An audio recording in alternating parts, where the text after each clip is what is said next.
Hi everyone, I'm David Vonderhaar, Studio Design Director at Treyarch. We have another big update headed your way for Operation Grand Heist. So let's not waste any time and get right into the latest updates for multiplayer, zombies, and Blackout.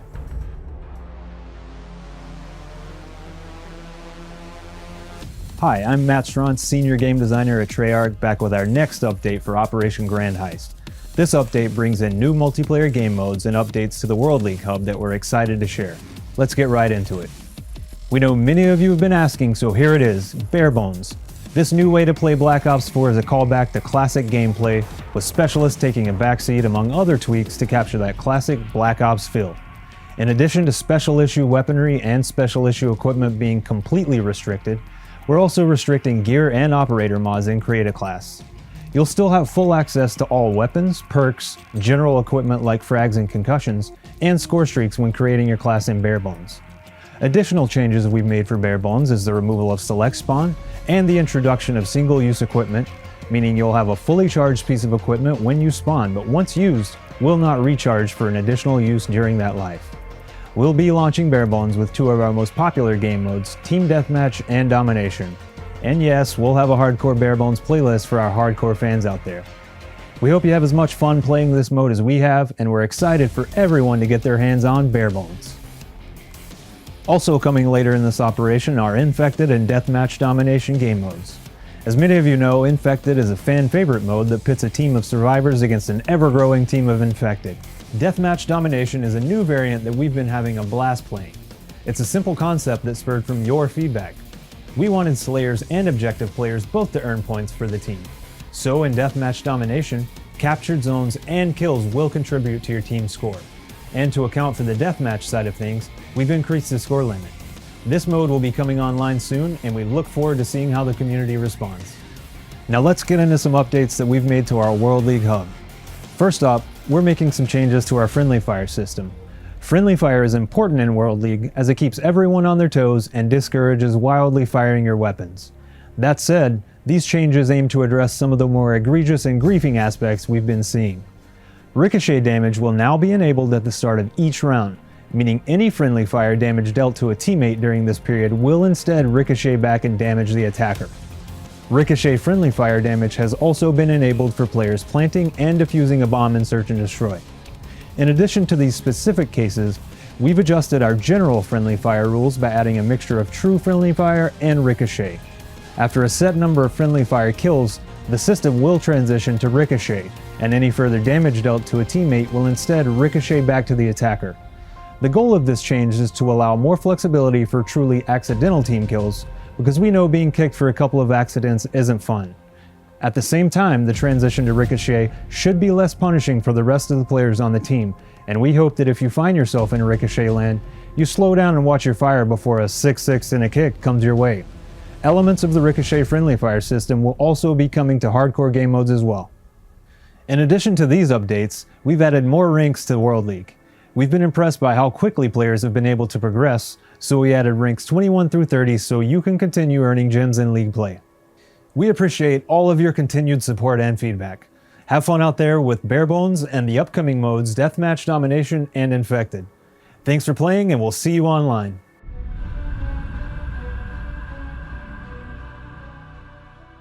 Ancient Evil is here. Let's get into all the latest content for zombies available in this update for Operation Grand Heist. We've got some new perks, new talismans, and new elixirs available in this update, and of course, the latest adventure in the Chaos story, Ancient Evil.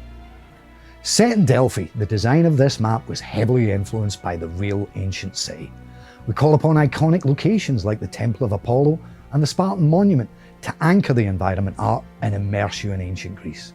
We also added some new creatures and weapons that lean heavily into Greek lore, but you'll have to discover them while playing.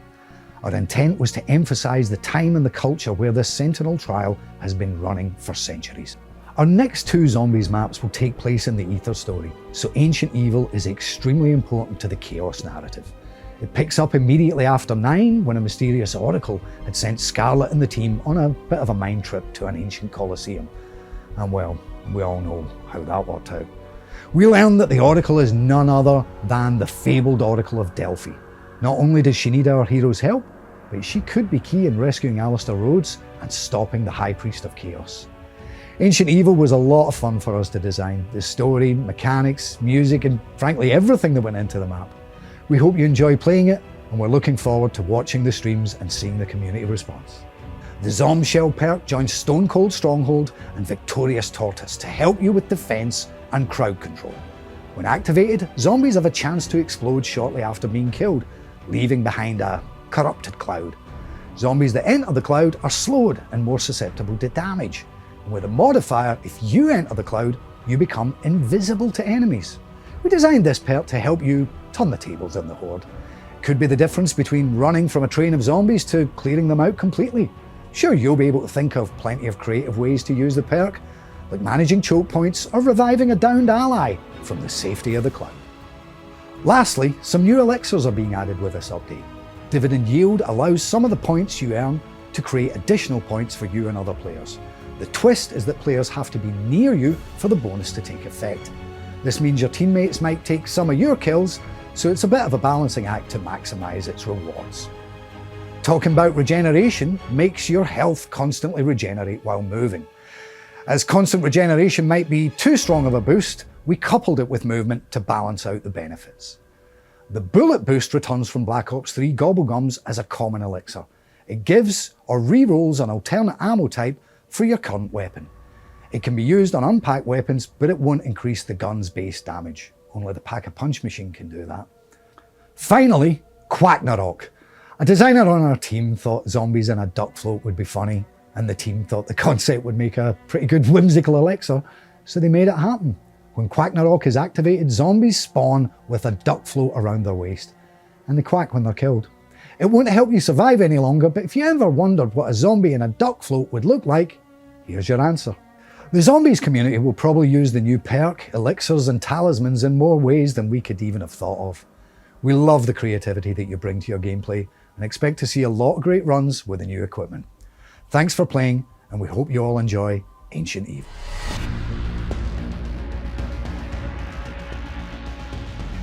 Hey everybody, we've got a lot of new coming to Blackout with this update, so let's get into it. Blackout is getting another map, Alcatraz. Alcatraz is a new, standalone Blackout map inspired by the Zombies experience, Mob of the Dead. You'll notice it's a lot smaller than the core Blackout map. And if you like hot dropping, you'll love Alcatraz. The entire island is one big hot drop. Land as fast as possible and get to a weapon. Alcatraz has items, including weapons, in all the places you might expect. Additionally, you may find a couple of wall buys, items inside of buildings that Zombies fans will recognize right away. What you'll see is a weapon floating in front of a portal on a wall with a chalk outline around it. Now, wall buys are in fixed places in the map, and every 30 seconds a new weapon will be randomly selected, but only if someone picked up the previous. This will guarantee you can get a weapon within 30 seconds or less, but expect wall buy locations to be very popular and well guarded. Alcatraz by default allows players to respawn. However, it works a bit differently than respawning in our other modes like Down But Not Out or Hot Pursuit. In Alcatraz, you get the ability to respawn in the game 5 times. Unlike other respawn game modes, you don't have to wait till the next map collapse to come back in. The respawn operates on a 30-second wave spawn timer. Because you are not waiting for the map to collapse before you can respawn, you have new options on your tactics to win the game. Be careful here. It is very possible to use up all your spawns very early in the match. When you deploy into Alcatraz at the start of the game, you won't do it via a helicopter, you will use a portal. Squads share a portal so your team enters together, and we've named a lot of locations in this map to help you quickly communicate where you are dropping. And no matter where your portal is, you can reach any other part of the map. My advice, forget all that. Get to the ground and grab a gun as fast as possible. And 9 other squads want to eliminate you, and you need to be armed and ready. Alcatraz supports quads with 40 players. 40 players in an environment of this size, well, let's just say it can get intense pretty fast. Now, we are eager to experiment with other configurations of player counts and squad sizes. Because Alcatraz plays so much faster than the core Blackout map, we've adjusted the merits you can earn. 500 for a win, 50 per kill, 250 for a top 5 placement, keeping in line with our overall goal to give merits to at least half of the people in the game. Now, we do this because the average game length is much shorter and the average kill count is much higher. so take advantage of those opportunities to rank up. We also made some updates to Core Blackout. Let's talk about the collapse damage for a second. We think Outlander, Medic, Consumer, and related perks have a home in Blackout. However, it wasn't our intention that used in certain combinations, players could survive late-stage collapses long enough to win games without engaging other players. It doesn't always happen, but it happens enough. So we have escalated the damage you take, especially in the late game, the longer you are in the collapsed area. You simply won't be able to out-heal the damage you are taking if you stay out too long. Although we haven't decided exactly when, and our current target is April 9th, we are bringing back the limited time mode ambush. It has a few variations and adjustments made from evaluating the internal data and your feedback. First, we removed ATVs and ARABs. Vehicles were being used as offensive weapons, not just to help you outrun the collapse. Other vehicles that are less effective as weapons will remain. In many ways, this behavior, running people over, which many of you love to do, inspired parts of Hot Pursuit, but it doesn't have a home in ambush. We also slowed down the rate of collapse in general. This includes the final collapse. Our intent is that players engage in battle with each other. The collapse should have an impact on gameplay, but it shouldn't be your primary enemy. For weapons, we removed the SDM. We also eliminated the concussion and cluster grenades. This will force players to be more strategic when taking on opponents. And to change up the close range component of this mode, we added in shotguns. We think this will result in more interesting close range plays. For those of you more focused on the long range aspects, we've increased the drop rate of the 4x scope. Before I head out and get back to work, I want to remind everyone that this is a game in active development. Thus, any game tuning number or expected release date we give is subject to change at any point. However, this is where we are today with the best information that we have at the time we made this video. Thank you so much for your continued support of Call of Duty Black Ops 4. I will see you online.